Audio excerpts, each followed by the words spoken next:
Instant দুইজন মানুষের জন্য গরুর মাংসের এই রেসিপিটা না আমার কাছে অনেক বেশি বেস্ট। তো হ্যালো এভরিওয়ান, ওয়েলকাম করছি আমার নতুন আরেকটি ভিডিও।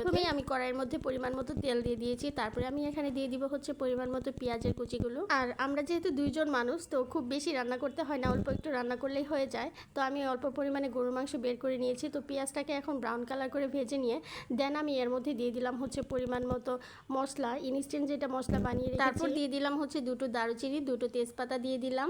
আর আমার না অনেক বেশি ঠান্ডা লেগে গেছে, কথা বলতে বলতে কেন জানি আটকে যাচ্ছে, একটু ইগনোর করে দেখে নেবেন। তো যাই হোক, আমি এখানে দিয়ে দিলাম হচ্ছে পরিমাণ মতো লবণ, তারপরে হচ্ছে হলুদের গুঁড়োটা, তারপরে দিয়ে দিব হচ্ছে সজের গুঁড়োটা। তারপরে এখানে আমি খুব বেশি পরিমাণে একটু ঝালটা দিয়ে দিব। ঝালটা দিয়ে দিলে হয় কি, অনেক বেশি মজা হয় গরুর মাংস। এখন আমি এই সবগুলো মশলাকে খুব ভালো করে সামান্য একটু পানি দিয়ে খুব ভালো করে কষিয়ে নেব। আসলে সব মাংস রান্নার ক্ষেত্রে কিন্তু মাংসের মশলাটা যদি খুব ভালোভাবে আগে থেকে কষিয়ে নেওয়া হয়, তাহলে কিন্তু মাংসটা খেতে অনেক বেশি ভালো লাগে। তো বাবুর আপু দেখা যাচ্ছে যে খাবার সময় বলতেছে যে আমার না গরুর মাংস খেতে ইচ্ছা হয়েছে। তো আমি দেখা যাচ্ছে ওর জন্যই বিশেষ করে একটু করে মাংস ইয়া করে দেখা যাচ্ছে ফ্রিজে রেখে দেই। তো ওইটা ইনস্ট্যান্ট বের করে নিয়েছি আর গরম পানি দিয়ে ওটাকে ছাড়িয়ে নিয়ে দেন আমি রান্না করতে চলে আসলাম। তো যাই হোক, কষানো মশলার মধ্যে আমি এখন মাংসগুলোকে ছেড়ে দিচ্ছি। আর মাংসগুলোকে কিন্তু একদমই ছোটো ছোটো পিসেস করে কেটে নিয়েছি। আর রেস্টুরেন্টের দেখা যাচ্ছে যে গরুর মাংসের রেসিপিতে কিন্তু এরকম ছোটো ছোটো পিসেস করে কেটে দেওয়া হয়। আর এরকম ছোটো করে পিসেস করে কেটে দিলে কি হয়, মাংসের মধ্যে মশলাটা কিন্তু খুব ভালোভাবে আর সেটা খেতেও কিন্তু ভালো লাগে। তো আমি যেভাবে ইনস্ট্যান্ট রান্না করি সেটাই আপনাদেরকে আজকে শেয়ার করব। তো যাই হোক, মাংসগুলোকে খুব ভালো করে আমি এখন কষিয়ে নেব। একটু করে ঢাকনা দিয়ে ঢেকে দিচ্ছি, আবার দেখা যাচ্ছে উঠিয়ে দেন এটাকে আবার খুব ভালো করে নাড়াচাড়া করে দিচ্ছি। আর গরুর মাংস রান্নার ক্ষেত্রে আরেকটা সিক্রেট কি জানেন, গরুর মাংস যদি খুব বেশি সেদ্ধ হয়ে যায় তাহলে কিন্তু সেটা খেতে একদমই ভালো লাগে না।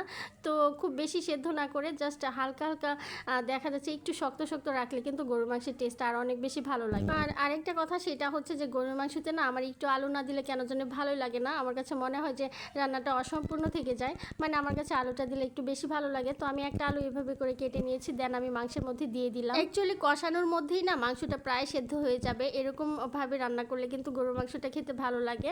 মানে আমি কষিয়ে নিচ্ছি, প্রায় অর্ধেকটা কিন্তু এখানেই সেদ্ধ হয়ে যাবে, মানে প্রায় 70% এখানেই সিদ্ধ হয়ে যাবে। তো আলুটা মাংসের মধ্যে দেওয়ার পরে এটাকে খুব ভালো করে আমি কষিয়ে নিচ্ছি, দেন ঢাকনা দিয়ে হঠাৎ করে আবার ঢেকে দিচ্ছি, আবার এটাকে তুলে নিয়ে দেন হচ্ছে খুব ভালো করে নেড়ে দিচ্ছি। তারপর আমি দিয়ে দিলাম হচ্ছে এখানে গরম পানি। যে কোনো মাংস রান্নার ক্ষেত্রে কিন্তু অবশ্যই গরম পানিটা দিলে রান্নার টেস্টটা আরও অনেক বেশি বেড়ে যায়। তো গরম পানিটা আমি এমন পরিমাণে দিয়ে দিয়েছি যাতে আমি একটু ঝোলটা রেখে দিতে পারি। গরম পানিটা দিয়ে দেওয়ার পরে কিন্তু আমি 5 মিনিট পরে এটাকে নামিয়ে নিয়েছি। তারপর আমি দিয়ে দিয়েছি হচ্ছে নিজের হাতে বানানো মেজবানি গরুর মাংসের মশলাটা। তারপরে দিয়ে দিলাম হচ্ছে দুটো কাঁচামরিচ। আর কাঁচামরিচটা লাস্টে দিলে বেশি ভালো লাগে। তো আমি এরকম একটা ঝোল টাইপ মাখো মাখো টাইপ নামিয়ে নিয়ে কিন্তু আমি খেতে বসে পড়েছি। আর গরুর মাংস হচ্ছে বরাবরই আমার অনেক বেশি পছন্দের একটা খাবার। তো যাই হোক, খেয়ে বলছি কেমন হয়েছে, অনেক বেশি মজা হয়েছে। তো আজকের ভিডিওটি এ পর্যন্তই। সবাই ভালো থাকবেন, আল্লাহ হাফেজ।